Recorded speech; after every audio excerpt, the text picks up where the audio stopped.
Hola, ¿qué tal? Bienvenidos y bienvenidas a La Script, el programa de cine, series y la vida misma.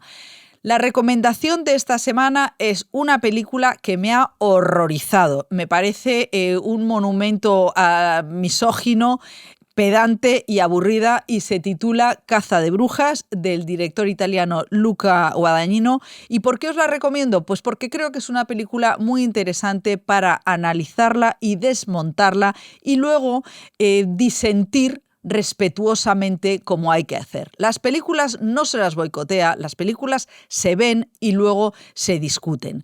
¿Qué es Caza de brujas? Pues es la historia de una profesora de filosofía de la Universidad de Yale, que es Julia Roberts, a la que una alumna le pide ayuda porque su amante, también profesor, Andrew Garfield, le ha violado.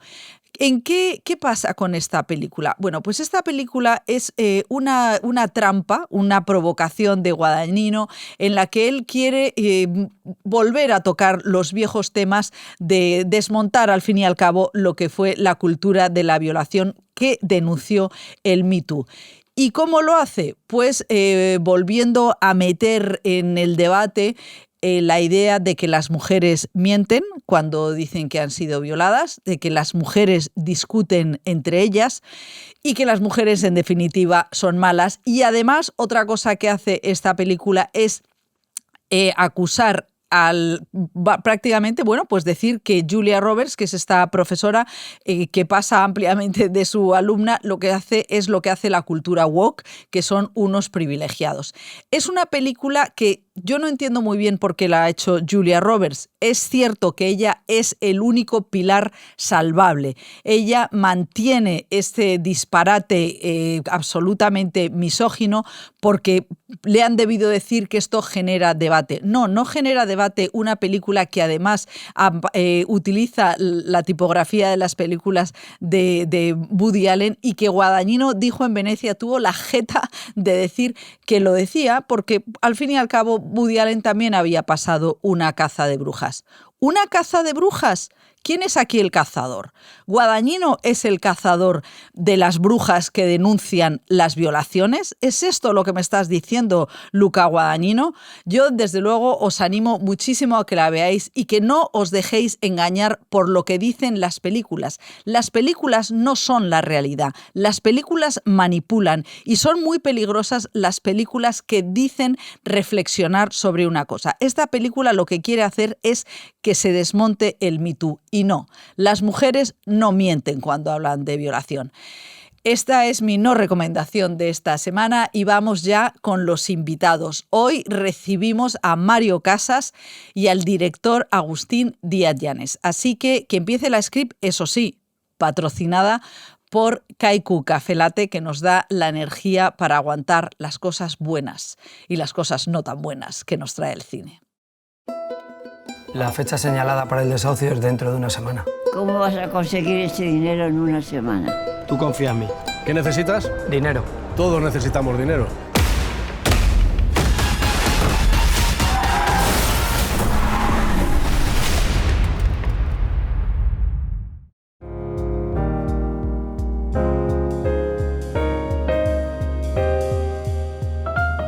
Pues ya tenemos por aquí a Mario Casas. ¿Qué tal, Mario? ¿Qué tal? Y es que, claro, entre que llega el café, no sé qué, tal y cual, y empezamos con qué buena temporada, qué buena temporada este año, de cine español. Sí, o sea, lo hablábamos ahora, casi hemos hecho la entrevista antes de empezar. Hemos quemado todos los cartuchos. Hemos quemado los cartuchos de qué buenas películas, sí. De qué potente es Sirat. Sí. Y bueno, a mí es que lo de ese principio, que haya unos altavoces y que unos altavoces tengan esa potencia cinematográfica. Sí, además toda la peli, ¿no? O sea, lo que es la música, cómo acompaña, ¿no? En toda la peli me parece una bestialidad, pero además son pelis, ¿no? Este año que han recorrido el mundo, han recorrido toda Europa, los mejores festivales, ganando, o sea, películas españolas, y a mí esto me parece donde está ahora mismo el cine español, y sobre todo es verdad que hemos visto más cine autoral. Sí. O sea, es que creo que lo que más ruido ha hecho este año, y películas que además, como Sirat, Romería, otras pelis que además han funcionado también en taquilla, con Molt Lluny, muy lejos, con Gerard Homs también salimos con pocas copias, fue una peli que fue muy bien para ser una peli en pocas salas y demás.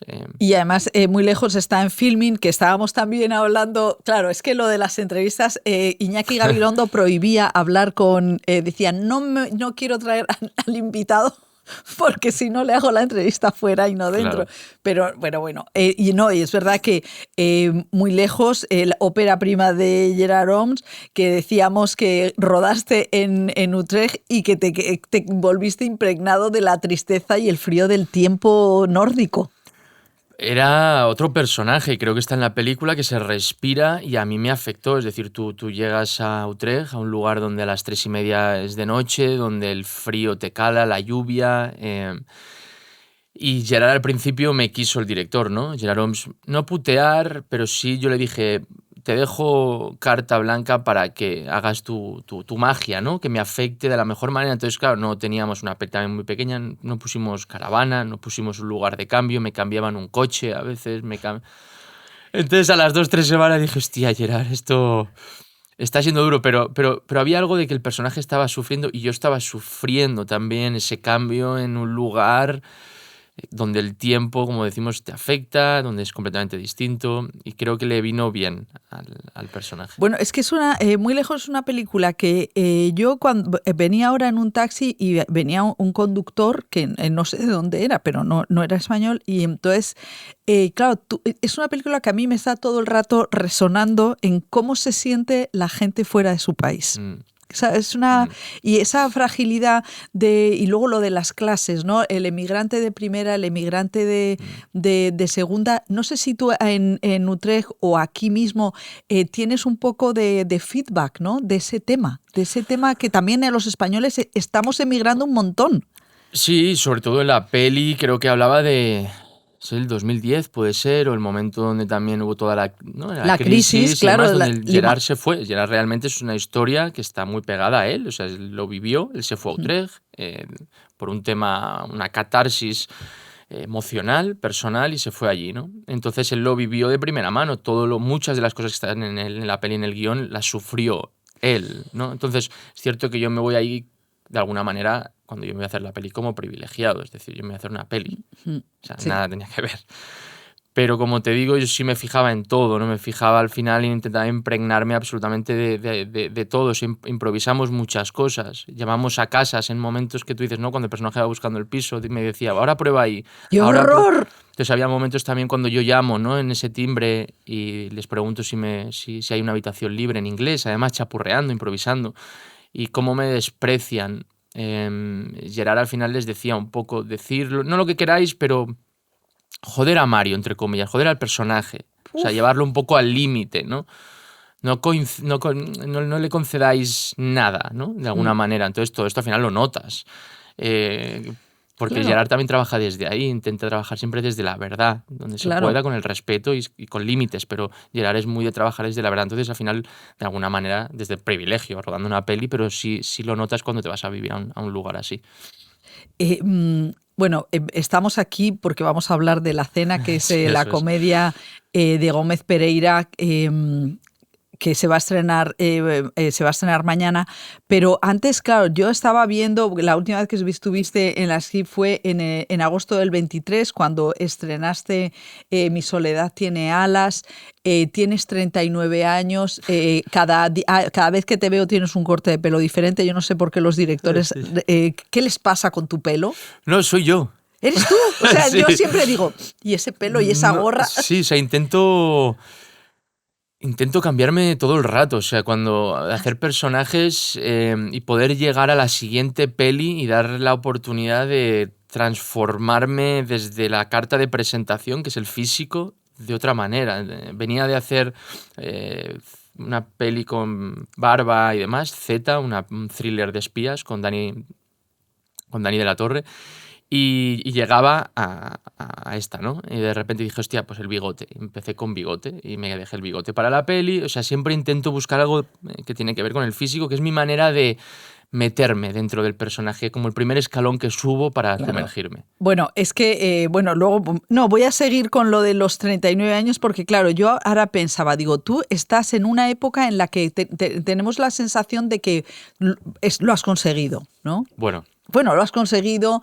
el reconocimiento de los compañeros, el Goya, has dirigido, ya has traspasado esa frontera de cero encasillamientos, porque ahora ya es un poco como, a ver, ¿qué es esto? Porque siempre ya eres el anti-encasillamiento. Entonces, un poco es como, ¿qué es lo que, cómo estás ahora en ese momento de, ya lo he conseguido, ¿no? Estoy aquí, no tengo nada que demostrar.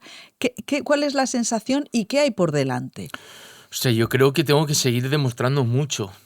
Y al final a la gente y a mí mismo. O sea, yo no creo que he demostrado ya. Sí, pienso que el público ha crecido conmigo, que la prensa especializada ha crecido conmigo, la crítica. Entonces sí noto eso. O sea, noto que hay mucha gente que está haciendo un viaje conmigo vital de hace 20 años atrás. Esto sí lo noto. Hay algo que dices del encasillamiento que puede ser algo traumático. Hace 20 años también atrás, donde funcionaba un Mario en la prensa, en las revistas, un Mario de los Hombres de Paco, un Mario de 3 metros. Claro, de carpeta, un sex symbol de carpeta. Claro. ¿Qué pasa? Que para mí había un Carne de Neón con Paco Cabezas, había una Mula con Michael Radford, había un Fuga de Cerebros con...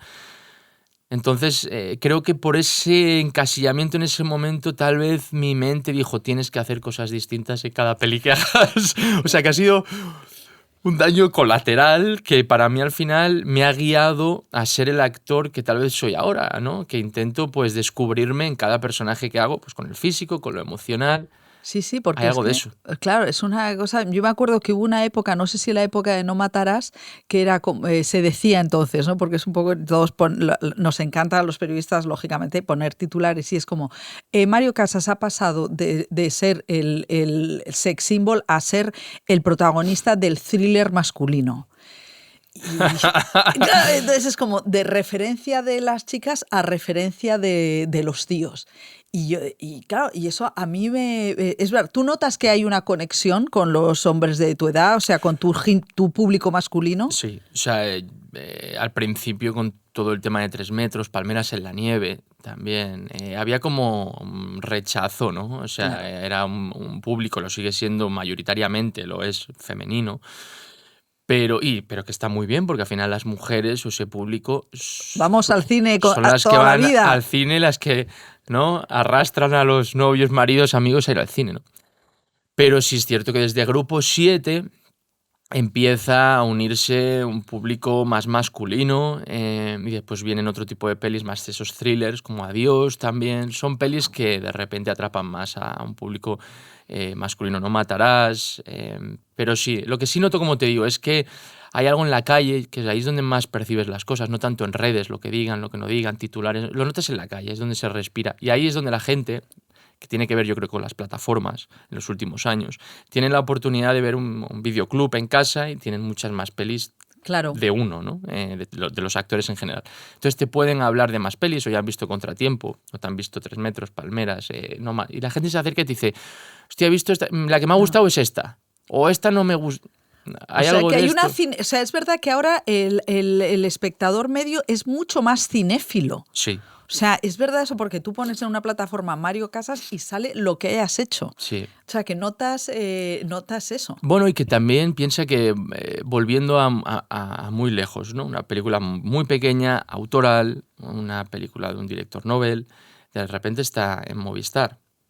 Entonces, al final, cualquiera de repente puede ver, como dices, Claro, yo la he visto en Filmin, pero está también en Movistar. Sí. Entonces tienen a mano, enseguida, se han escuchado, hostia, se estrena esta peli o se estrena tal. De repente es verdad que eso es algo bueno que ha dado las plataformas, ¿no? Y al conocer también el trabajo de los equipos, de los directores, de los actores, de la gente que rodea el cine.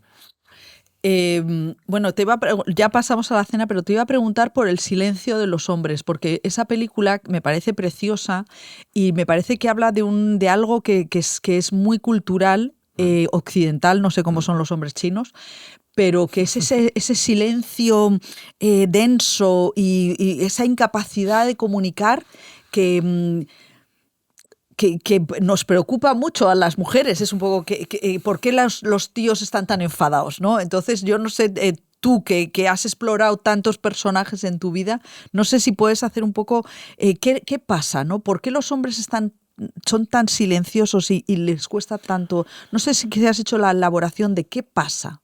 A ver, yo he hecho mi propia elaboración personal, que es mi punto de vista y mis vivencias. Y mis vivencias culturalmente y educacionalmente, sí, claro, el hombre llora menos, ¿no? El hombre se protege más, el hombre no puede mostrar debilidades. Y eso ha sido un trabajo con Gerard también, y Gerard, director de Moulin, me conoce mucho, y ha sido ese trabajo con ese personaje, ¿no? Con esa masculinidad tan fuerte, tan marcada, además relacionada al principio de la peli con el fútbol. Y que de repente completamente está roto, o está que no sabe quién es realmente, por un tema sexual, por un problema ahí de identidad, ¿no? De no demostrar quién es realmente, qué es lo que realmente siente. Entonces yo sí siento que mi generación, o mi generación, sí, de hombres, que sí se nos ha educado más a eso. Creo que ahora, yo por ejemplo, Óscar, Daniel, tengo un hermano de 11, a ver, ¿no? Todavía es pequeño, pero Óscar, hay algo también porque Óscar es emocionalmente sensible, ¿no? Pero creo que hay algo más, se abren más. Bueno, Tengo la sensación, no sé si es así o no, pero ahí se abren más, hablan más, tienen menos miedo sobre todo los chavales, ¿no? Los hombres, los chicos, a demostrarse un poco más.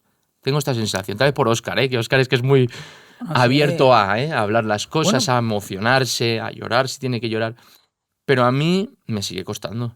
Está arraigado en mí, en mi ADN. Bueno, claro, de hecho, en Muy lejos da es como una sensación de un estallido emocional, o sea, de una contención, y que por eso es una película tan tremenda. Y a mí me parece muy importante esta película y otras películas que hablan de esto, porque es la manera de tener un referente, ¿no? Y un imaginario de se pueden abrir las ollas a presión masculinas, y eso me encanta. Bueno, tenéis que ver ya, que evidentemente Muy lejos, sino Moulin, en Movistar y en Filmin. Lo digo clarísimamente porque creo que hay tal universo de tal océano para ir al grano. Sí. Y luego, claro, entonces siempre pienso, bueno, viene Mario Casas y entonces digo, madre mía, ¿qué será? Y entonces veo la cena, claro, porque siempre te miro el pelo como diciendo, y a ver cómo lo tiene. Y entonces La cena es una película dirigida por Gómez Pereira, que es como el director de comedias de los 90 por excelencia, que luego lo sigue petando, y es una adaptación de una obra de teatro del autor de Bajarse al Moro, que es una cena de generales de Franco en el año 39 tal. Y tú eres el teniente de intendencia, que es un personaje con bigote imperial, entre ridículo, patético y tierno. Uh-huh. Y no sé muy bien cuál es cómo te metes, ¿no? Como actor, dices, me tengo que meter ahí. ¿Cuál es la situación de, hola, buenos días, Mario, métete ahí? Hay algo que lo que está en el guión, y el guión es verdad que era muy divertido y estaba muy bien escrito, y es un guión ácido, que a la vez, cuando un guión está tan bien escrito o estructurado, ¿no? No puedes tocar, no puedes improvisar, digamos, porque empieza en un lugar que no puedes tocar las frases y demás, porque esa frase va a afectar a la última, ¿no? Entonces es cierto que había algo que estaba muy bien escrito el personaje, y no sonríes, lo dice además Alberto San Juan en la peli, me dice, pero sonríe, relájate, ¿no? Está todo tenso.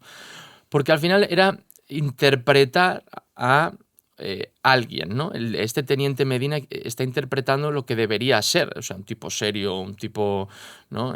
Fuerte, que tiene que dar órdenes, pero no es esa persona. Este tipo de lo que hay dentro es alguien bonachón, es alguien que lo que quería era ser fotógrafo y que le ha tocado ahí porque le ha tocado de chiripa, o para sufrir menos en la guerra, o porque vive en Madrid. Entonces no es quien dice ser, ¿no? Entonces hay algo que creo que es divertido en todo eso, y a mí me ayudaba a la hora de interpretarlo. Y porque tienes tu antagonista, tu compañero es Alberto San Juan, que es como tiene ese porte de marqués antiguo, sí, que luego es súper gracioso porque él es un hombre muy, muy, muy, muy de izquierdas y tal, y sin embargo encaja perfectamente en el hombre de clase alta reprimido. Sí, o sea que me hace mucha gracia. ¿Cómo es Alberto San Juan? O sea, ¿cómo se nutre alguien? ¿Cómo es ese viaje entre compañeros? Mira, Nosotros en los ensayos, es verdad que Manolo era más de leer, junto a Yolanda y Joaquín Oristrell, guionistas Que también de son la los peli. guionistas. Y son más de hablar de los personajes, de leer, pero poco de poner de pie, digamos, ¿no? Entonces es cierto que hablamos mucho, yo lo tenía claro, y cuando llegamos al primer día es este momento que yo saludo a Alberto y llego y digo, hay que hacer una cena para Franco y sus generales, ¿no? Y yo le hago el saludo militar. Entonces él de repente me dio la mano, entonces yo lo miré, casi era improvisar, como que este tío me está dando la mano, no me puede dar la mano en Claro, estas fechas, en esta época, ¿no? Entonces ya me le quedo mirando, me mira, entonces empezamos como a decir, ¿qué miras? ¿Y qué miras? Entonces nos quedamos pillados. Y fue ahí donde encontramos como los personajes, la química claro. entre estos dos personajes, que al final era, ¿quién eres tú? ¿Por qué me miras así? ¿Por qué te comportas? ¿No? Entonces nos quedamos anclados toda la peli, yo creo que en esos lugares. Y después yo era escuchar, a mí me gusta escuchar al compañero y estoy escuchando en ese momento a Alberto San Juan. O sea, es un maestro de la comedia, lleva años y al final pues a mí me gusta mucho fijarme en cómo trabaja la gente en general, y en este caso pues yo decía, hostia, es Alberto San Juan, o sea, no lo conocía además, he visto su trabajo, y es alguien que tiene si lo ves enseguida, tiene una facilidad para la comedia, un talento, una intuición que era agarrarme a él. Es que es muy interesante en vuestro trabajo esto de mirar al compañero, ¿no? Porque a veces, no sé yo si hay una idea de que la interpretación, ser actor es algo como soy yo, gano yo, pierdo yo. ¿Qué le dirías a alguien que empieza, cómo se sobrevive bien siendo actor con los compañeros? ¿Hay competitividad? ¿No la hay? ¿Cómo tienes que ser, ¿no? ¿Qué es lo que hay que hacer para vivir en ese hábitat tan extraño que es el vuestro? Hay que ser compañero. Pues yo creo que hay que respetar. Yo he encontrado, no, nunca diré nombres, ¿no? Pero yo he encontrado a compañeros que ellos van a hacer lo suyo. Claro, eso es. Y es así, ¿eh? Y son huesos muy duros y hacen que los que están alrededor, cuando la interpretación es en inglés es to play, o sea, es jugar. Claro. De repente se convierte lo contrario a jugar, se convierte en una O sea, batalla, o sea, en que los que están alrededor sufren. Sufre el director, sufren los actores que están alrededor de esas personas, porque tiene que fluir y tienes que escuchar al que tienes enfrente. Es importantísimo. O sea, yo creo que hay algo que para mí de las cosas, aunque a lo mejor no estés de 10 en la interpretación, pero si eres honesto y estás escuchando al que tienes enfrente, ya, yo creo que está. O sea, y puedes estar orgulloso del trabajo que has hecho, porque yo creo que al final es un trabajo de empatía y de cómo el compañero te mira, te tira la frase, cómo la entona, cómo tú la recibes.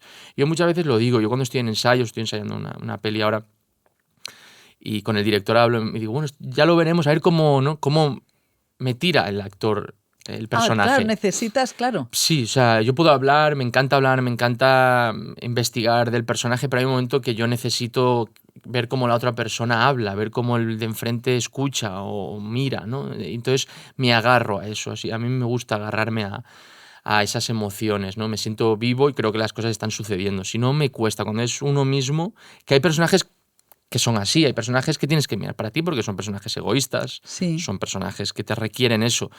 Pero creo que cuando estás fuera de escena, creo que hay que empatizar Pero con qué el duro compañero. tiene que ser interpretar a alguien que miras y que no hay una devolución. Sí, y no hay una devolución además, porque eso puede pasar y lo recoges y el personaje es así. Es cuando dicen corten y el show sigue. Claro, o sea que se llega más lejos. O sea, tú entendiste rápidamente que siendo buen compañero se llega más lejos. No, Ah, no. no. Ah, mira. Yo creo que hay grandes actores y yo creo que hay historias de actores enormes que son tiranos, ¿no? Yo creo que hay de todo, como en Como en la vida. vida. Claro. En todas las profesiones, en la vida misma es así. Oye, pues está bien también un baño de realidad, porque claro, yo tiendo a flower power y entonces... O sea, claro. tengo que decir, ¿no? O sea, que no vaya a parecer... Lo común es encontrarte a buenos compañeros. Eso es lo común. Pero bueno, a veces no. Bueno, pues nada. Pero sí hay algo lo que, que decías. Yo creo que hay que ser, ser honesto. Ser Claro. honesto cuando interpretas a un personaje, ser honesto como es y ser honesto a la hora de construirlo y de trabajar en un set. Yo creo que sobre todo la honestidad. Pues es que estuvo por aquí Alberto San Juan cuando presentaba Balenciaga, que me parece que es un trabajo magistral, o Sí. sea, es tan delicado como un vestido de estos que hacía Balenciaga, y entonces él decía, yo soy un actor de teatro, a mí la cámara me da terror sentir la cámara aquí. Y claro, yo decía, pues no se te nota. O sea, no sé si tú, es verdad que la cámara intimida, o sea, ¿intimida más la cámara que el teatro? Yo no he hecho teatro, entonces yo quiero, ¿eh? O sea, es ¿Quieres? algo que me gusta. Yo no lo he hecho. Alguna vez me han ofrecido algo, pero no lo he hecho por terror escénico. Claro, es que O sea, es por eso, ¿eh? Si no, me hubiese subido ya a algún escenario, ¿no? Pero me da mucho miedo. Yo tengo trauma de cuando era más chaval, escuela de interpretación, ¿no? De olvidarme texto. Entonces creo que se me ha quedado un clavo ahí. Tengo como siempre, también en rodajes, el olvidarme el texto. O sea, es como algo que está ahí en mí, ¿no? No sé, un miedo de más. Pero la cámara, sí, Alberto tiene algo, como dices, muy teatral, ¿no? Enseguida, para bien, ¿eh? Cómo se mueve, cómo tiene una libertad constante, pero sabe cuando está la cámara lejos. Yo creo, ¿no? Sabe cuando a lo mejor un plano es abierto, entonces hay algo en el físico que se lee mucho más si es un plano corto, ¿no? Entonces, sí. creo que esos grandes como Alberto saben cuando de repente tiene la Claro, cámara aquí y entonces- no hay que hacer nada. No hay que hacer nada. Yo creo que no. Yo creo que no. Yo creo que cuando tienes que saber, en mi manera de trabajar, creo que el plano general te da que juegues a probar cosas con el físico, porque si no pareces a lo mejor un palo. Sí, y que cuando se te va corto, creo que soy más y creo que Alberto también, de intentar contener. Se ve todo. Eso es muy interesante. Siempre además lo decís, lo de se ve todo. Y tú dices, se ve todo porque, claro, los buenos actores tienen fuego dentro Pero y está aquí. pasan, claro. Lo ves, ¿no? Lo ves. Lo ves, pasan cosas ahí que son tal. Hay una cosa que a mí siempre me inquieta y es cómo un actor como tú o como cualquier otro actor os dejáis mirar. O sea, dejar que la mirada se pose en ti, acostumbrarte a que te miren, me parece, claro, me parece de pegarse un tiro. Porque bueno, aquí está Julia, pero estamos están compañeros fuera, pero es una cosa poco, ¿no? Pero esa sensación de que haya 70 personas y todo confluya en ti, eso tú llevas haciendo muchísimo tiempo. Sí, es cierto que es hacer tripas corazón, es vergüenza, sí, sí. Es vergüenza el ridículo constantemente. En los actores Es vergüenza. yo sí. Y es vergüenza el ridículo. Porque al final los equipos saben de cine. Los equipos saben cuando un actor lo está haciendo mal. Los actores que te rodean está pasado o qué está haciendo. Entonces todo el rato al final estás interpretando, intentas estar dentro del personaje, pero a veces te sales, a veces pruebas cosas y es fatal. O sea, son cosas que dices, esto por favor no lo montes o esto no, porque estás probando. Entonces es todo el rato miedo y vergüenza al ridículo. Y tú te repases históricamente, claro, es que estaba viviendo la entrevista y veía que el chicle boomer, el anuncio del chicle boomer, Sí. es del año 95. Dios mío. O sea, es de hace 30 años. Dios mío. Que lo citabas cuando recibiste el premio la Biznaga de Plata en Málaga, que también se la dieron a Álvaro Cervantes. Y yo decía, ¿y tú te ves? ¿Te has vuelto a ver? ¿Ves tus cosas de pequeño? O sea, veo si de repente me salta en Instagram o en redes, pero no. O sea, yo buscar... No. O a lo mejor un colega te manda, mira lo que he encontrado, te mandan un mensaje por Instagram, mira que me ha saltado, cosas así, ¿no? Pero no. A ver, es gracioso, ¿no? Porque al final veo a ese niño, a ese chaval inconsciente, entonces es bonito, ¿no? Hay mucha inocencia ahí. Me cuesta más ver de repente, pues cuando llegué a Madrid, cuando estaba probando, ¿no? Cuando tienes todavía inconsciencia, quieres ser actor, estás con tus primeros trabajos, pruebas, te desinhibes, de repente estás completamente fuera, me da a veces más vergüenza ver ese tipo de trabajos. Bueno, pues Pero de no, chaval no. es que eso es, no, claro, dices, toda tu vida documentada Sí. y observado, y eso me parece que es un peso, o sea, un peso que te puede bloquear y sin embargo, a ti no solamente no te ha bloqueado, sino que además dices, no, y además doy el salto, me convierto en director y en guionista, ¿no? Y no, Sí, es sí. otra manera, es como dar un paso más en la exposición. O sea, y Sí. entonces, sí. O sea, Hay algo ya tiempo atrás, cuando ya en terapia, ¿no? De esta pregunta, ¿no? Yo sufro, yo lo paso mal, yo bloquearía, yo desaparecería en muchos momentos porque te sientes observado y esto es así, esto hay que trabajarlo, tienes que colocarlo en el lugar que está, pero después, como te digo, me decían, ¿no? En terapia, pues, oye, pero te sientes así, pero vas a dirigir también, o sea, te vas a exponer todavía más. Digo, sí, pues sí, está dentro de mí, está dentro de mí el cambio, el superarme, el aprender. Hay algo de que soy actor, pero de repente digo, quiero más, quiero experimentar lo que vive un director, qué es estar detrás de las cámaras, qué es dirigir actores, qué es trabajar con ellos. Entonces, al final, esta profesión de alguna manera me puede. pero otra cosa que consigues, además de mostrarte, es echarte a la espalda la opinión. O sea, porque tú sigues avanzando. O sea, es un tren que sigues y dices, recojo lo que hay. ¿Y cómo te relacionas con las opiniones?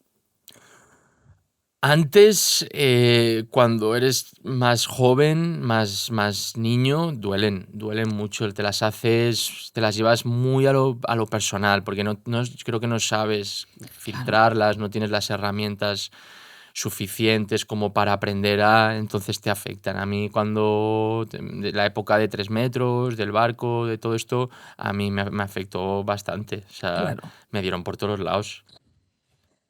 A mí hemos crecido juntos, nos hemos visto juntos. A mí hubo una época, años, que hostia, me Sí, siguen dando, pero ya es diferente. Han crecido muchos conmigo, ¿no? Entonces ya pero soy qué como el primo, bonito. ¿no? Es un Está poco muy el bien primo. eso de hemos crecido juntos y pues hemos crecido juntos y todos tenemos muescas, ¿no? Sí. En la pistola, no todas buenas. No. Claro, eso. Entonces las opiniones duelen a veces pero al final yo creo que es parte del juego. Tienes que darle la importancia que tienen. Y, por ejemplo, yo he aprendido, yo creo que lo hablamos Óscar y yo aquí ya, a no mirar cosas. No las miro. Bueno, claro, es No que las eso, miro. sí. Ni que me las manden. O sea, la gente que me rodea tiene prohibido ni mandarme cosas buenas. Me mandan cosas buenas, digo, tampoco las quiero leer. Eso está bien. No quiero saber Eso está nada. O bien, sea, sí. he hecho mi trabajo. Lo he hecho lo mejor que he podido, o creo que lo he hecho lo mejor que he podido. Está en el cine ya, está a punto de estrenarse, o he sido director, o lo he hecho lo mejor que he podido. Mm. Entonces ya no está en mi mano. La gente opinará. No, pero es muy fuerte, es muy importante ese desapego, ¿no? De esto ha quedado, situarlo en un lugar ahí al lado y seguir, ¿no? O sea, van a escribir, van a decir, dame el psicólogo de Mario. Sí, Y bueno. ahora, no te lo voy a pedir. Pero No, sí que pero me sí, pero parece. perdona, a mí me molesta más, pero porque cuando te llega, ¿no? Que es lo personal. Ah, claro. Esto es lo que es un proceso que yo creo que todos, ¿no? Los que nos dedicamos a esto, o eres un personaje público, todavía mi cabeza intenta encontrarle una explicación a por qué, ¿no? Sí, entiendo por qué algo así puede funcionar. Hay una demanda pero mi ser, mi manera de ser, de ver las cosas, la vida sigue como, hostia, ¿por ¿Por qué qué? esto, no? Y por qué tanto, y más hoy en día, es el clickbait, es los titulares que te llevan a que abras algo que después ni es verdad No, no. o no se acaba diciendo lo que pone. Entonces, A veces en lo personal hay que estar bastante fuera de todo eso. Eso es importante que lo digas porque es verdad que es una deriva que a mí, por ejemplo, como periodista me preocupa porque se puede mencionar lo que no es importante, lo que en realidad es nocivo. Entonces, estamos contribuyendo a hacer una interpretación del cine de algo que es nocivo, cuando en realidad puede tener unas reflexiones mucho más enriquecedoras, ¿no? Que de hecho es lo que por eso yo creo que es que hay películas que transforman vidas. Totalmente. La verdad, o sea, yo creo que hemos aprendido a ver, por eso me parece tan importante que veo que hay muchas películas ahora salen temas que son muy necesarios y yo me pregunto como guionista, porque ahora estarás escribiendo, bueno, es que me encontré a Óscar y me dijo, no te lo puedo decir, pero estamos escribiendo. Entonces yo no lo puedo decir, pero estáis escribiendo. Entonces, o sea, si ahora estás en fase de guionista, ¿cómo te comportas? ¿Cómo es Mario guionista y actor? O sea, ¿cómo has integrado esta nueva fase, una nueva capa, ¿no? de tu identidad? Sí, estamos bueno, está escrito. O sea, ¿Está escrito? bueno, nunca se acaba de escribir. Sigues en rodaje y se sigue escribiendo, en montaje se sigue escribiendo. Pero sí, entonces, al final, en este caso, escribir de algo que realmente conozco y sé. Entonces, partiendo de ese punto, tengo una opinión bastante clara de lo que estoy hablando o de lo que quiero rodar. Y a mí hay algo, en este caso, con la otra persona que estoy escribiendo, guionista increíble, que el año pasado hizo mucho ruido, además. Eduard. ¿Es Eduard? Sí, que nos hemos entendido muy bien. Bueno, a mí se me dan muy bien los diálogos. O sea, al ser actor, Tú imagino... dialogas muy bien. Sí, o sea, con él hemos trabajado mucho, pero a mí me da... O sea, Eduard Solá, le empezaste a trabajar antes de que llegara toda la catarata de premios del año pasado. Sí, justo después de estrenar Mi Soledad. O sea, yo ya tenía desarrollada la idea, ya la tenía, y en el momento que estrené Mi Soledad, que pasó un poco todo, ya empezamos a... Es decir, cuando estábamos Óscar y yo aquí, creo que ya lo sabía. Entonces, bueno, al final tienes que empezar tiempo antes. Empecé con Solá y es eso, él me pasa muchas cosas, trabajamos juntos y al final sacar un guión adelante es muchísimo tiempo, pero a mí se me da bien los diálogos. O sea, creo que los interpreto, los leo, me meto un poco en personajes y mi feedback hacia él es corregir sobre todo diálogos de los personajes. Sí. ¿Y tú vas a interpretar? Vamos a dejarlo ahí. Vamos a dejarlo ahí. ¿No? Eduard Solá, que es bueno, increíble. Es increíble. Es un tipo además maravilloso, fantástico, y escribe talentoso. Fenomenal, Sí. escribe personajes femeninos también. Sí, o sea, tiene una sensibilidad además a tal vez un mundo, no voy a explicar mucho más, ¿no? Pero un mundo masculino, tal vez, y él le da ese punto, esa sensibilidad que él tiene, ¿no? Bueno, pues ¿cuándo se va a rodar? ¿En el 27? Espero que en el 27. Madre mía, es que la verdad es que son unas agendas mortales. Sí. Bueno, vamos a tener que terminar, pero antes, afortunadamente, este programa está patrocinado por Kaiku Café Latte y la pregunta es sobre la energía. ¿Qué es lo que de dónde sacas esa energía volcánica que tienes? A ver, esto va a sonar ahora porque está, ¿no? Pero lo primero que hago, bueno, lo que tengo es un café, ¿no? A mí me ayuda, soy muy cafetero. Entonces, muy cafetero. Sí. Entonces por la mañana mi café, además, no de máquina, sino mi cafetera. Ah, o sea, ¿qué haces en la cafetera café italiana? Sí. Entonces, café fuerte, sin leche, sin azúcar, sin nada. ¿Y cuándo eso tomas? me pega un chute. ¿Y cuándo te tomas el último café del día? Tarde, o sea, yo puedo estar tomando café 8 o así, 8 9, o sea, es verdad que el café es parte de mí, entonces estoy acostumbrado, ¿no? Pero yo hasta las 8 así, 8 9. Es un antioxidante, eso yo también tomo mucho café, pero bueno. Muchas gracias, Mario, porque ha sido muy interesante esta entrevista. Hemos hablado de otras cosas, Sí. sin saber cómo se llama la película ni nada, pero yo os recomiendo mucho La Cena, que se estrena mañana y que además tu teniente Medina además es tierno. Sí, mucho. Es muy tierno, Mucho, sí. muy tierno. Pues Mario Casas, muchísimas gracias. Gracias a ti, siempre. Y nosotros seguimos en la script. Hasta luego. La fecha señalada para el desahucio es dentro de una semana. ¿Cómo vas a conseguir ese dinero en una semana? Tú confía en mí. ¿Qué necesitas? Dinero. Todos necesitamos dinero.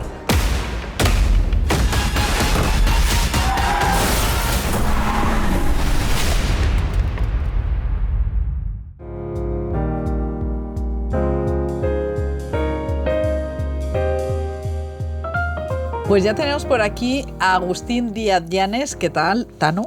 ¿Cómo estás, María? Pues bien,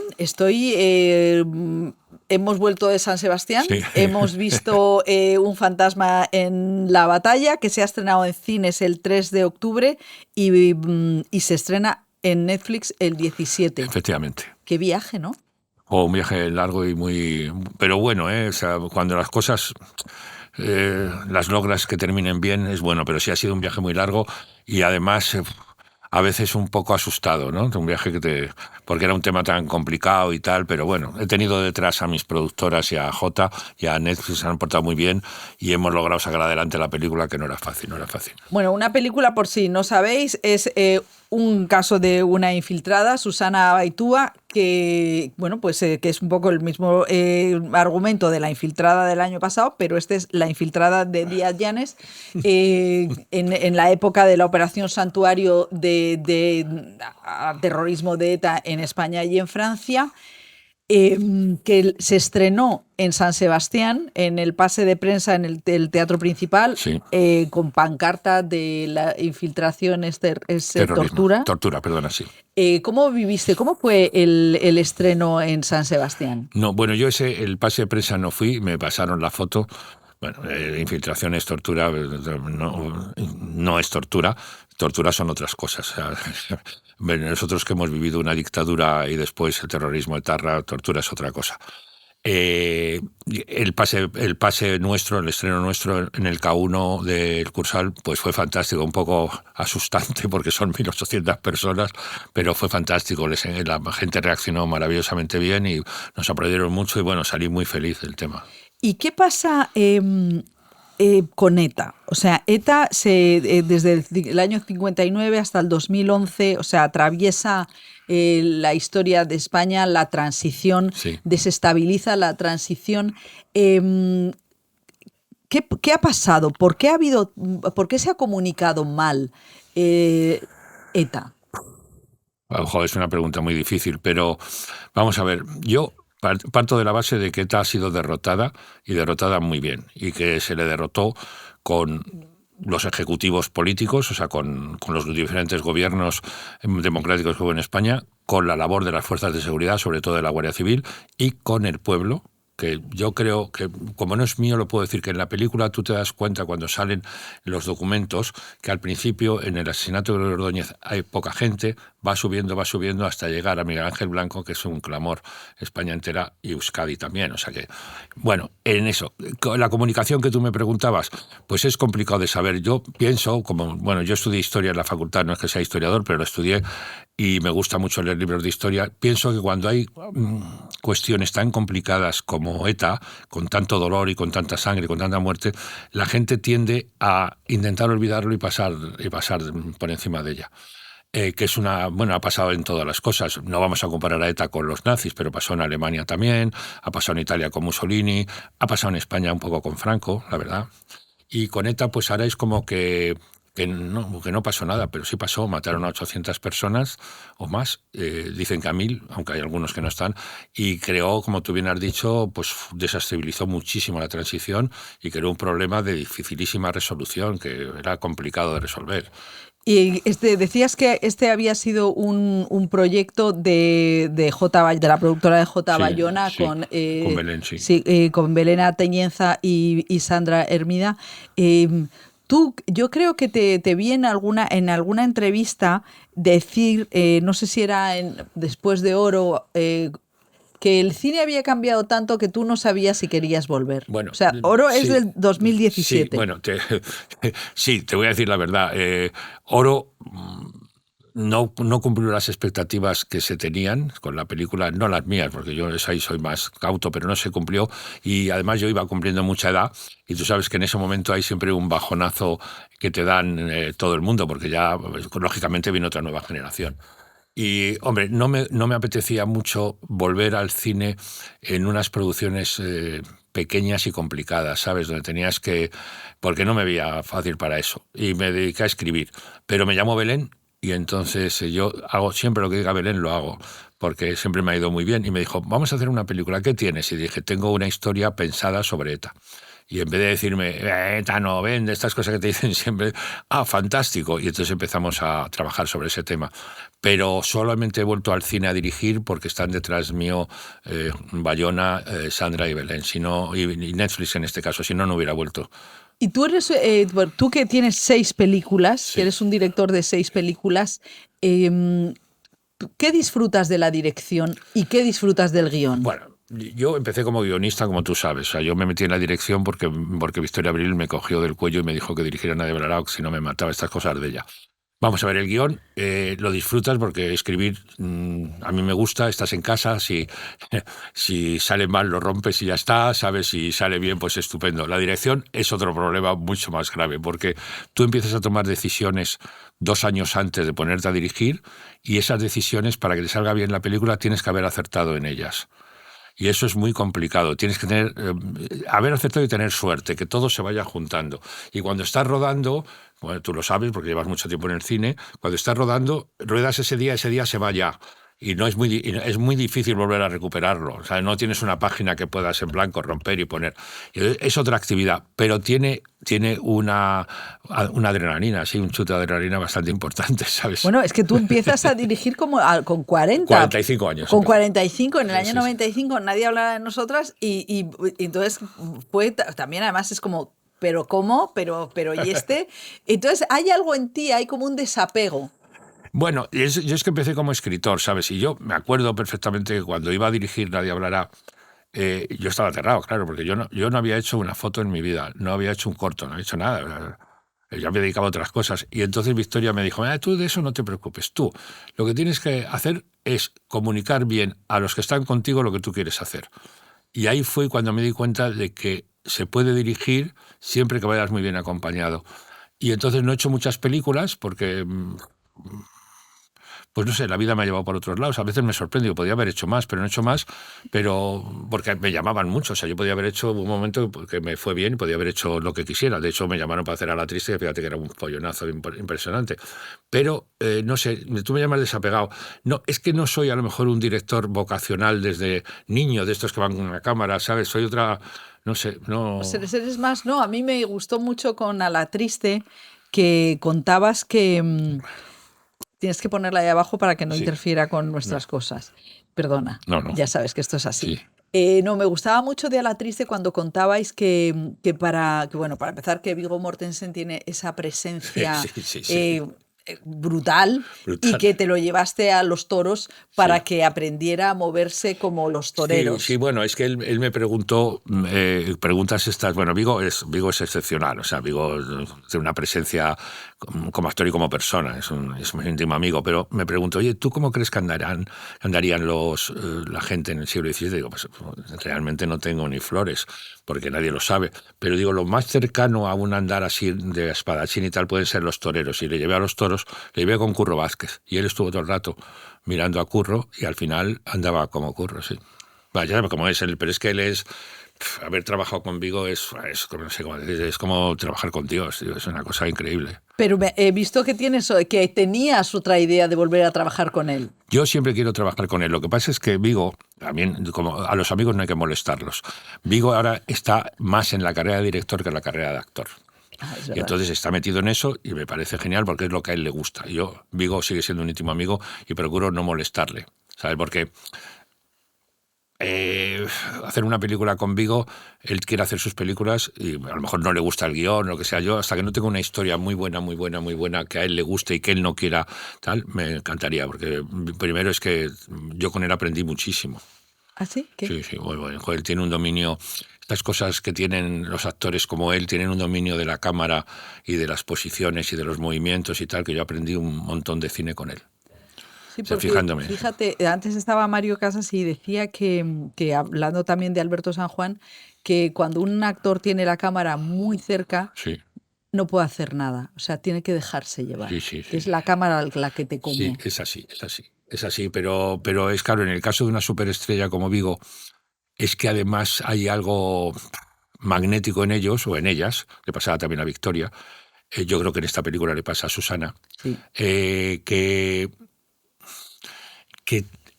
sin ellos molestarte tú tienes que tener siempre la cámara dispuesta para ver qué pasa con ellos, que eso es muy complicado, porque de repente pasan cosas que como no estés, te las has perdido.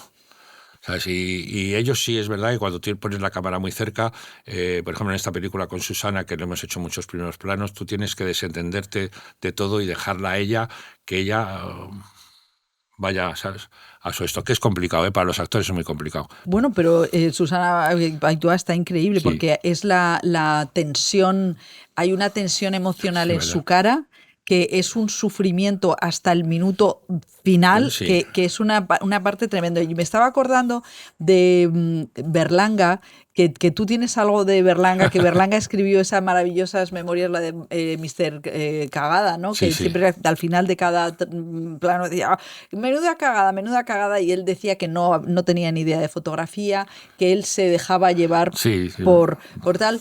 Pero tú sí que yo te he oído varias veces hablar de los maestros que te han influido, de Scorsese, cómo Sí. rueda, cómo Sí, mueve sí. la cámara. ¿Bajo qué estrella estaba hecha esta, Pues mira, o sea, visualmente? Visualmente esta estaba hecha Melville, Ah. pero mucho Melville. Estaba hecha de una película de Polanski, del escritor, de Ghostwriter, que era... Esa la vi 20 veces. Y después mucho coche, que miramos mucho Sicario, que rueda los coches que te mueres por dentro, porque los coches son muy aburridos de rodar, es una esta, no tienes espacio, tal, y Sicario lo rueda que te mueres. Y después, porque Sicario coge unos ángulos muy buenos para rodar a los protagonistas que van dentro del coche, a Benicio del Toro y a Emily Hunt, bueno, sí. Bueno, Sí, se me ha ido sí, Emily Blunt. Emily Blunt.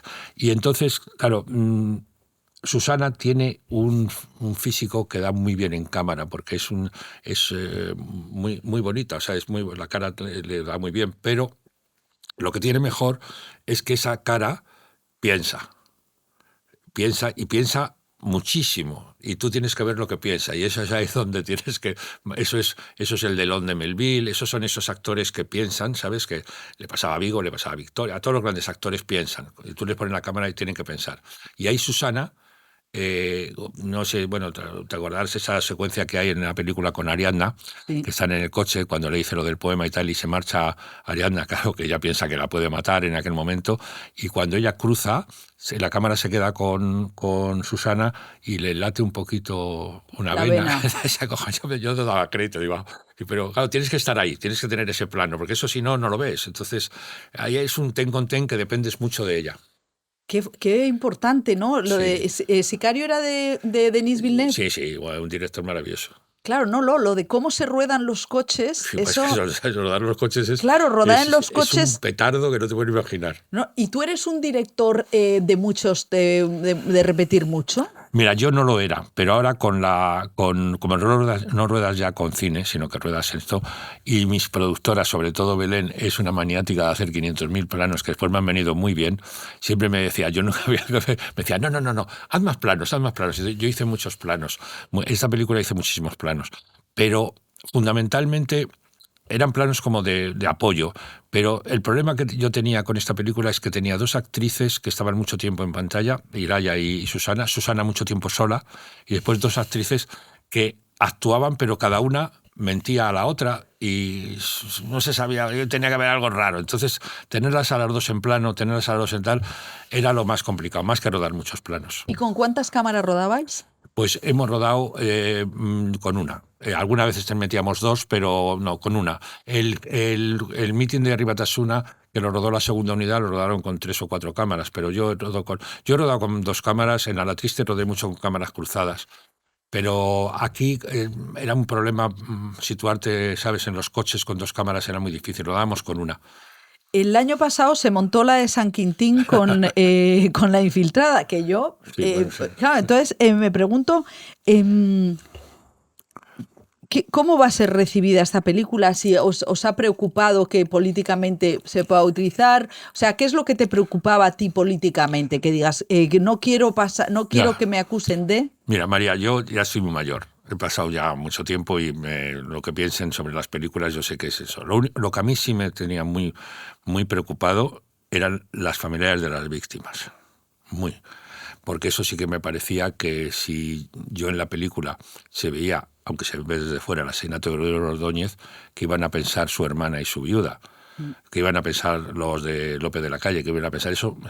Resultado que cuando hicimos la película, que era lo que más me preocupaba, se la enseñamos uno por uno a todos los familiares de las víctimas. Y ahí ya me liberé. Lo demás, pues sigo, cada uno que tenga su opinión, porque eso ya no me meto. Y además ya, aunque uno piensa cuando hace una película que el mundo entero gira en torno a su película, es mentira. O sea, es mentira. O sea, la película ahora mismo, pues bueno, van a verla, después salen, que es una cosa que es bastante, que te da bastante humildad. Sale la gente del cine, comenta un poco y se va a tomar una caña y ya hablan de otra cosa, o sea que tampoco, o sea, yo todavía no he logrado hacer El Padrino, que es la única. Bueno, Polanski decía últimamente que la gran victoria que le queda a un cineasta es que que la película llegue a la cena. Sí, claro, bueno, eso ya es una victoria absoluta. Que la película llega a la cena. Pero hablando de las víctimas, a mí una de las cosas que me ha impresionado, claro, yo tengo años de haber vivido en los atentados, me acuerdo perfectamente de todo, y me ha impresionado mucho la fuerza de los planos. Antes lo comentábamos de la cara de la mirada de Ortega Lara. Me ha parecido como que tu película trae el verdadero dolor de ETA. Bueno, es que tú lo has expresado muy bien, no saber cómo te lo puedo expresar yo. Es que el dolor de ETA fue tan grande que era muy difícil llevarlo. Muy difícil, muy difícil. Yo creo que si lo hubiera llevado yo solo con mis planos, no lo hubiera logrado. Pero el archivo documental de esa época es brutal, porque me van a decir los de Televisión Española ahora que no, pero joder, en esa época filmaban, o sea, sabían lo que estaban haciendo, pero de una forma increíble. No solo en esto, sino en el deporte y tal. Pero en esto es tremendo. O sea, el plano ese que tú dices de Ortega Lara, yo cuando lo vi, es que dije, es que eso es como, no sé, es algo brutal. Entonces nos hemos apoyado mucho en eso, porque eso creo que moralmente a la película le venía muy bien, porque no me veía diciéndole a un actor, oye, espérate, ponte aquí que te voy a pegar un tiro, ahora que venga el especialista, que salte, porque es que, joder, no, esto lo he vivido, lo he visto, no me fastidies. Y eso ha sido porque tienen mucha fuerza esos planos. Es que, bueno, y he desechado material increíble, ¿eh? Y tú que has sido militante del Partido Comunista, Sí. ¿Tú te esperabas que el siglo XXI fuera así? O sea, que pasara esto que está pasando. O sea, yo he vivido la época en la que estaba Fuerza Nueva, en la que había un momento en la transición que nos reíamos de los fachas. O sea, eran cómicos, ya eran tan patéticos que eran cómicos. Tú, ¿qué es lo que qué es lo que te parece esta época de estos extremismos? Pues mira, vamos a ver. Para decírtelo un poco con ironía, Javier Marías escribió un artículo que tituló Vivimos tiempos ridículos. Y eso, en la parte simpática vivimos tiempos ridículos y en la parte no simpática vivimos tiempos muy negros con nubarrones muy gordos, ¿no? Porque creo que la izquierda no está desorientada, las razones pueden ser múltiples, la derecha democrática también está desorientada y estamos, ahora mismo el mundo está gobernado por gente súper rara, o sea, Putin, Trump, los chinos, una cosa horrorosa, o sea, no es como que también es verdad que cuando uno se hace mayor piensas que tal, pero es verdad que dices, joder, ¿dónde estaban estos no te digo ya políticos de izquierda, ¿dónde estaba Angela Merkel? O sea, ¿dónde estaba González? ¿Dónde están? Es que dices, ahora mismo es todo un poco Y asusta un poco, porque sí que yo pensaba que cuando se hizo la transición en España, que yo era muy joven entonces, que íbamos a vivir una democracia muy plena. De repente apareció ETA, que fue terrorífico, empezaron todos los tal, y poco a poco hemos ido como en una degradación, desde mi punto de vista, que no sé cómo vamos a salir de ella. Yo soy muy mayor y no lo voy a ver, pero, joder, man, te asusta mucho todo, porque... Tú escribiste una novela Sí. en el 12 que se llama Simpatía por el diablo, que hablabas del capitalismo. Sí. O sea, el capitalismo, porque es no sé si eres tú el que dices lo de que ya no hay ideología, hay mercadotecnia. Sí, Entonces, bueno, no digo que sí. ¿cómo ha podido pasar? ¿En qué momento? Es que a mí, por ejemplo, una cosa que me perturba mucho es que Estados Unidos, que ha sido esa fuente de Claro, valores, sí. se Bueno, haya... eso no- Claro, entonces María, ahora... eso es una tragedia. O sea, vamos a ver, el mundo moderno, o sea, ya sé que me dirán que no, pero es así. El mundo moderno lo crearon los anglosajones, lo han creado Inglaterra, Gran Bretaña y sobre todo Estados Unidos. Es decir, la Segunda Guerra Mundial la ganan, aparte de la Unión Soviética, la ganan las potencias anglosajonas. Y el mundo, y Estados Unidos era, con todos sus defectos y sus problemas, un foco de libertades increíbles. O sea, de todo. Te fijabas un poco cómo hacían ellos todo, y ahora mismo, pues no sé, tío, es como una caída a los infiernos, ¿sabes? Es que dices, ¿esto cómo vamos? Esto es imposible que una nación, que las élites de esa nación eran muy instruidas, han sido destruidas completamente, que no sé, me parece todo terrible. Si la pérdida de Estados Unidos como esto es terrible, porque es el país que marcaba el camino, y si eso no está, pues no está. No, y Estados Unidos, como Hollywood, marcaron también Bueno, la ideología, ¿no? Entonces ahora esta subversión, porque yo, por ejemplo, veo que están la industria americana está muy asustada, están escondidos como ratas. Sí, asustadísimos. Y entonces me parece como que sus principios han desaparecido. Pues un poco han desaparecido, porque fíjate tú ahora con las muertes que ha habido. Hace 2 años o hace 1 año y medio murió Delon, ¿no? Que no era precisamente un hombre de izquierdas, pero fue despedido en Francia como lo que era, un icono del cine mundial, del cine europeo. Ha muerto Robert Redford. Robert Redford es que era como, ahora no existe eso. Ha muerto Cardinale. O sea, dices, es que ya no existe. O sea, de repente dices, sí, están asustados, todo el mundo está como asustado. Nosotros que estamos aquí en las provincias del imperio estamos menos asustados porque somos muy pequeñitos, pero eso vendrá también aquí, porque todo viene. ¿Tú crees que vendrá? Yo creo que todo lo que hacen el cine, sobre todo, María, creo, a lo mejor estoy equivocado, pero creo que aunque ha habido mucha... O sea, se ha dividido mucho el cine asiático y tal cual, pero el cine norteamericano la industria norteamericana tiene una influencia en todo bestial, ¿no? Las plataformas, todo. Yo creo que el miedo americano siempre es precursor de algo que va a venir, ¿sabes? O sea, que es mejor que estemos todos preparados por si acaso. Claro, porque el cine siempre es visionario. El cine siempre, cuando tú vas a los festivales, estás viendo el futuro. Exactamente. Y entonces claro, a mí me asusta mucho ver esta retirada, Sí. esta retirada de las voces y ver, por ejemplo, son películas que hablan de sí mismos, pero hablan de desorientación completa, ¿no? Completa, sí. Bueno, es que la temática del cine ha cambiado muchísimo. Es decir, no solo que ahora, por ejemplo, sería muy difícil hacer Todos los hombres del presidente y que un espectador español la fuera a ver masivamente, ¿sabes? Pues eso sería casi...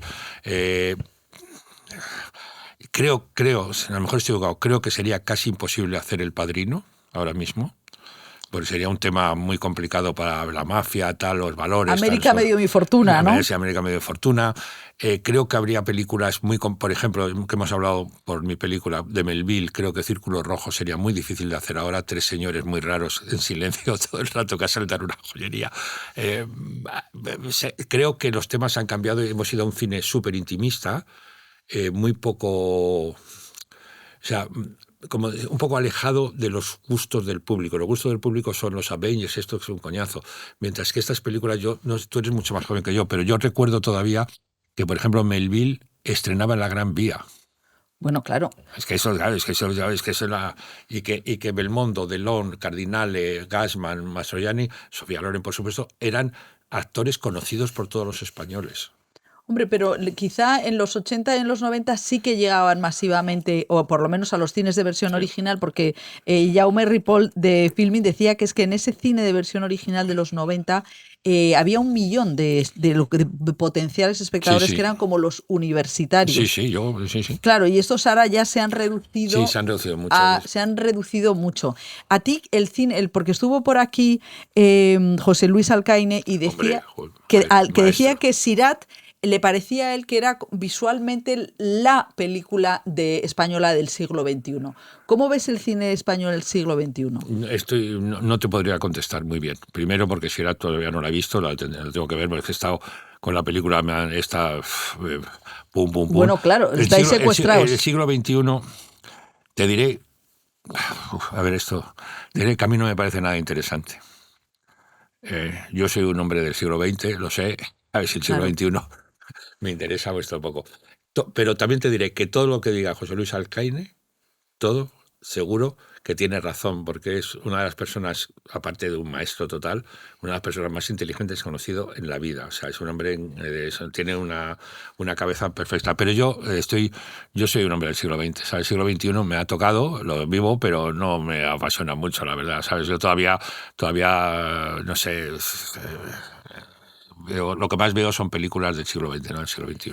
Y a ti, porque has hecho esta película que políticamente es muy importante, o sea, porque también habla de toda la densidad de lo que pasó, superando la emoción vacía del thriller, ¿no? Que a veces el thriller es cruel humanamente, sí, ¿no? Muy cruel, sí. ¿Tú te interesaría seguir haciendo cine político, por ejemplo? Sí, bueno, yo creo que me encantaría porque yo he crecido en la política, ¿sabes? Y creo que se pueden hacer thrillers sin ser como que es una cosa porque es ETA, que es más sabido. Se pueden hacer thrillers que sean, igual que los thrillers casi siempre son westerns ocultos, se pueden hacer thrillers que sean políticamente ocultos, pero que se vea, ¿sabes? Creo que estamos perdiendo una gran oportunidad de hacer películas que traten no de los pobres, es decir, de los emigrantes, que eso me parece maravilloso que se hagan, sino de esa parte que está, los outcasts de la sociedad, que cada vez hay más. O sea, que ves unas personas que dicen, la sociedad los ha dejado, sí, tienen su dinerito, tienen su piso y tal, pero esto no existe, que era lo que antes daba los atracadores franceses y esto, ¿sabes? Nosotros eso todavía estamos más metidos en otra cosa, pero ya te digo que yo no quiero opinar mucho porque a mí el siglo XXI no me parece nada interesante, ¿sabes? Me parece muy poco interesante. Sí. Pero en todo, no te digo en todo, porque te repito lo de Javier, estamos viviendo tiempos ridículos y eso Javier lo escribió en el año 11, una cosa así, porque es que realmente dices, joder, tío, esto a veces es más también te haces viejo y entonces todo te parece tonto, pero oyes muchas tonterías, ¿sabes? Bueno, es que Javier Marías fallece hace 3 años. Sí. Yo, claro, a veces, no sé, me pregunto, ¿qué pensaría? Bueno, él vio el primer mandato de Trump. Sí, bueno, le horrorizó. Además, me acuerdo perfectamente porque cuando ganó Trump, él estaba en Norteamérica recibiendo un premio me parece que era el premio que dan los Leones de la Biblioteca de Nueva York, y cuando volvió, que nosotros cenábamos un par de veces o 3 veces al mes, venía aterrado. Porque los editores de allí, estaba todo el mundo aterrado, y no tiene nada que ver la primera de Trump con esta segunda, porque la primera de Trump era un pipiolo, ahora ya ha aprendido. Este programa está patrocinado por Kaiku Café Latte y mi pregunta es sobre la energía. ¿De dónde sacas tú la energía? Pues la saco, no porque la saco del café, como todo el mundo, porque es lo que tomo, y la saco yo no sé dónde. La verdad es que cada vez me canso más, ¿sabes? No sé de dónde la saco, pero bueno, pues no sé, es que cuando te pones a hacer una película tienes que concienciarte de que tienes tal. Y también te voy a decir una cosa, aparte del café. El haber rodado y estado con gente tan joven, ves otro mundo, ¿sabes? Mira. Es que eso es, yo he rodado quitando mi fotógrafo, que siempre ha rodado conmigo, Paco Femenía, que tiene 4 años menos que yo, 3. Los demás eran 20 años más jóvenes que yo, y algunos 30 y algunos 40. O sea, entonces, claro, dices, las amistades que haces, la gente con que tratas, todo es muy diferente. Son mundos que tú, por ejemplo, sale un tema y cuando tú vas a opinar dices, bueno, voy a callarme para ver qué opinan ellos, porque ellos sí son del siglo XXI, ¿no? Y yo soy del siglo XX. Entonces hay cosas... Lo hablamos antes con lo de Carrillo. Hay cosas que dices, joder, macho, explicar esto es tan largo que voy a ver lo que me cuentan ellos. Y he aprendido mucho y me lo he pasado sobre todo, que es lo más importante, María, me lo he pasado fantásticamente bien. Bueno, es que eso es... Eso es lo esencial en estos eso casos. Es lo esencial, el secreto es divertirse. Me lo he pasado muy bien, muy bien. Y eso me ha dado energía, porque me lo he pasado muy bien y creo que he hecho amigos y amigas para los años que me queden, ¿sabes? Me lo he pasado muy bien. Ha sido un rodaje que lo he pasado muy bien. De otra forma, como pasamos antes los rodajes, que eran más. Ahora de la forma del señor mayor que mira, ¿sabes? Y ve un poco a veces, ¿sabes qué hacéis? J. Bayona decía que cometió en el orfanato el error de dormir poco. Sí. Y que a partir de entonces se trata como un bebé y que se exige, o sea, tú ahora te tratas como un atleta y duermes mucho. Bueno, tratarme, mis productoras intentan tratarme como un atleta, pero yo me resisto porque no tengo mucha, sí, me hago un poco de gimnasia y tal poco.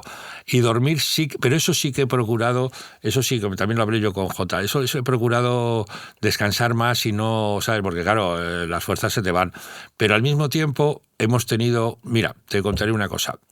Jaime Chavarri trabaja en la película. Bien. Bueno, es un cameo estelar. Estelar. Bueno, pues una cosa que me impresionó muchísimo y me encantó es que cuando vino Jaime a la película, los actores, Raúl, todos querían cenar con Jaime. Le digo, si no os preocupéis, vamos a cenar todos los días con Jaime, que Jaime tiene una actividad de... Bueno, empezábamos a hablar de la época de Jaime, que la mía también es un poco la de Jaime, pero menos. Y Jaime... Lo mejor del rodaje eran las cenas con Jaime. Bueno, es que es verdad que es como Alcaine, que son bibliotecas... Sí, ellos te hablan de... ¿sabes? Entonces Jaime es fantástico. ¿Y cómo es Bayona? ¿Cuáles son, o sea, qué ha supuesto J. Bayona en el cine español? Pues yo creo que J. Bayona es, de verdad, sí que es el siglo XXI, ¿sabes? O sea, J. Bayona es el siglo XXI. Lo que es en el cine español no sé lo que va a pasar, porque él tendrá que decidir lo que va a hacer, ¿no? Pero J es un director mundial, que eso es muy complicado. O sea, yo creo que hemos tenido mundiales, tenemos a Pedro, que es súper mundial, y tenemos a Bayona, que es súper mundial. Y Alejandro también lo fue en su momento, y a lo mejor lo quiere seguir, no lo sé. Los demás, bueno, Fernando Trueba también lo fue. Somos directores españoles, que no está mal. Entonces Bayona es yo que he trabajado con él en un guión, Bayona es una mente cinematográfica para mí imposible de seguir, porque tiene una concepción visual absolutamente suya y tremenda y brutal, ¿sabes? O sea, pero está interesado en el siglo XX. Sí, no, Bayona es listo como una ardilla, ¿sabes? Déjate de... ¿sabes? Lo que pasa es que yo comprendo que estos directores que han hecho películas tan gigantes, ahora cada paso que dan en su carrera tienen que tomárselo con tranquilidad, porque no es como yo, que puedo hacer, esta película sale mal, pues bueno, pues sale mal, no pasa nada, me voy a mi casa y a correr. Pero, no sé, yo a mi Jota me impresiona mucho, yo creo que es un talentazo increíble y que va a hacer películas, porque es muy joven, va a hacer películas que van a hacer temblar, no sé si al cine español, pero al cine mundial ya te lo digo yo, porque es bueno. Bueno, pues Tano Díaz Llanes, muchísimas gracias por haber venido y la verdad que vaya fenomenal ya, además porque es verdad que ahora Un fantasma en la batalla ya tiene que pasar a la parte mundial. Sí, ahora es el tema, yo ahora me desentiendo. Entonces, ahora te desentiendes. Los amigos de Netflix me dirán cuánta gente me ha visto en Polonia, que es una cosa que me aterra, ¿sabes? Bueno, sí, porque eso te da como un poco de pánico. Bueno, pues muchísimas gracias a ti. Y la semana que viene volvemos en La Script. Hasta luego.